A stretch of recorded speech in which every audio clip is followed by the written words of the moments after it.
আচ্ছা আমি বুঝলাম না, তানমার এক্স হাজবেন্ড এত ছ্যাঁচড়া কেন? ভাই ওর বিয়ে হয়ে গেছে, বিয়ে হয়ে নাসিরের সাথে বাচ্চাও হয়ে গেছে, কিন্তু ছ্যাঁচড়া বেটা ওর পিছাই ছাড়তেছে না ভাই। আচ্ছা এই বুঝে একলা না, অনেকেরই দেখতেছি কইতাছে যে তামিমার আগের জামাই এই যে রাকিব বা এত শেষরা কি লেগে তামিমার পিছে অন্য পর্যন্ত ঘুরে রয়েছে। কইতাছে কি যারাই কথা কইতাছে নামনে উদ্দেশ্যে কইতাছে তামিমারে হিরে না লাগা এই বেটা তামিমার পিছে ঘুরে রয় না। এই বেটা তামিমার পিছে ঘুরে রয়েছে বাংলাদেশে যাতে পরকীয়ার বিরুদ্ধে একটা আইনি ব্যবস্থা চালু করা হয়। চাইলে যেন কোনো মাতারি পোলাইন হালাই থুয়া সংসার হালাই থুয়া আরেক বেটার লগে বাইরে যাইতে না পারে। আবার কোনো বেটারাও আরেকজনের বউরে চাইলেই যেন এমনি লয়ে না যাইতে পারে। এর লাগে বেটা চাইছে একটা আইন জারি করা হোক বাংলাদেশে, যাতে করে মানুষ পরকিয়া করে বাইরে যাওয়ার আগে ভাববা লয় যে শাস্তি হইতে পারে। বুঝলেন, এর লেগে বেটায় শাস্ত্রার মতো পড়ে রয়েছে। এটা ব্যাগকের লেগে এই বেটা তো বেটার একলার লেগে এই বিচার চায় নাই। তো এই আইনটা যদি বাস্তবায়ন হইতো এটা কিন্তু ব্যাগকের লেগে ভালো হইতো, খারাপ হইতো না। অন বিচারপতি যেই রায় দিছে বেচারা হাইরা গেছে, হাইরা যাবে এটাই স্বাভাবিক। ওই বেটা হয়েছে বাংলাদেশের একজন নাম করা ক্রিকেটার, এরা হারা বিশ্বও চিনে। এ রাকিব এই বেটারে কে চিনে?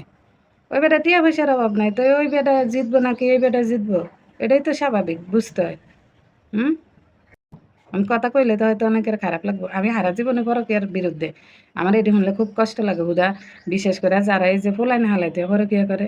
আর হ্যাঁ গো, এই পোলাইনটির লেগে বেশি খারাপ লাগে।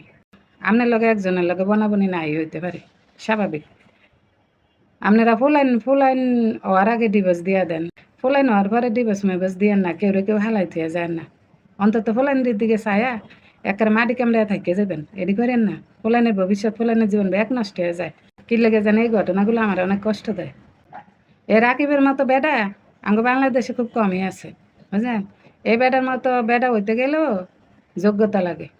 হয়তো বেডা টিয়া নাই, বেডা এই যে আইজে পর্যন্ত বিয়া করে নাই, মাইয়াডারে লয়েছে, মাইয়াটা বড় হয়ে গেছে, মাইয়াটার কাছে হিরো হিসাবেই থেকে যাবে। আর মাডা মাডা আজীবন মাইয়াটার কাছে খারাপ থেকে যাবে। বনাবনি নাই হইতে পারে, ডিভোর্সের ব্যবস্থা আছে, ডিভোর্স দিয়া ব্যাগ কিছু সুন্দর করে মীমাংসা করে চলে যান। হ্যাঁ, বেডার লগে যদি এই যে তামিমা সারাসারি হয়ে যাইতো, তাহলে বেডা কি এই মামলা করতো? এই মামলা করতো না।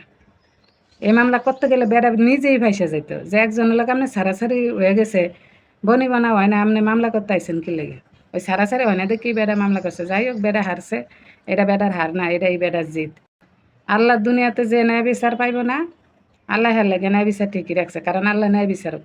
অনেকেই কইতেছে নাসির তামিমার জয় হওয়ার মানে পরকীয়ার জয়। তামিমার স্বামীও কইছে পরকীয়ার জয়। অনামনে চাইলেই আরেকজনের বউরে বাইর করে লইয়া যাইতে পারবেন, সংসার ফলাইন মলাইন বেয়া খেলাইতে। আবার আরেকজনের বউ চাইলেও ফলাইন মলাইন সংসার স্বামী বেয়া খেলাইতে আপনার লগে যাইতে গে পারবো। সহজ হয়ে গেছে পরকীয়া। আমরা এটা চাই না।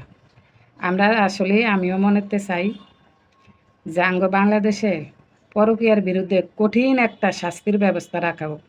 পরকীয়া আঙ্গ দেশে যে পরিমাণ বাড়ছে, বিশেষ করে এনের এই যে ভুক্তভোগীগুলা কষ্টগুলা বেশি পায় পোলাইনডি। পোলাইন চালাইন হালাই থুয়া এক বেডায় আরেক বেডার বউরে লইয়া যায়, আরেক বেডে আরেক বেডার বউ থাকা অবস্থায় বেডাগুলোকে বাইকে যায়। মাঝখানতে পোলাইনডির জীবন দিন তছনছ হয়ে যায়। আপনারা নিজেরা ভালো থাকার লেগে, নিজেকে ভবিষ্যতের লেগে এই যে পোলাইনডি হালাইয়া থুয়া থুয়া যান গা, এটা খুবই কষ্টদায়ক। তামিমা তো বিমানে চাকরি করতে, এটা আমরা ব্যাখ্যি জানি। তো তামিমা 4 মাস পর পর রাকিবের দ্বারা আইতো, বছরে 3 বার আইতো। হ্যাঁ, এখন স্বামীর কাছে যদি 4 মাস পর পর আওয়ার কারণে এই বিয়া অবৈধ হয়, তাইলে তো আঙ্গ প্রবাসী যত বাইরে আছে হেরা তো 5 বছর 10 বছর, কেউ 15 বছর 20 বছর পরেও বোধ আয়, তাহলে তো হ্যাঁ গো বিয়াও অবৈধ, ঠিক না? যদি এইটা যদি অবৈধ হয়ে থাকে 4 মাস পরে স্বামীর দ্বারা বউয়ে চাকরির কারণে, তাইলে তো এই যে আমগো প্রবাসী ভাইদেরও তো তাইলে বিয়া অবৈধ। হ্যাঁ, হেরা তো আরো পরে আয়। মানে এই কথাটা আমি আমার ব্যক্তিগত মতামত থেকে কইছি। এই যে শুনলাম যে 4 মাস পর পর এই যে তামিমা রাকিবের দ্বারা আইতো, এই বিয়া এমনি অবৈধ, এরকম কিছু একটা শুনছি। যার কারণে আমি এই কথাটা কইছি। যাই হোক, পরকীয়ার জয় হয়েছে, আর যারা ভুক্তভোগী হেরা হাইরা গেছে।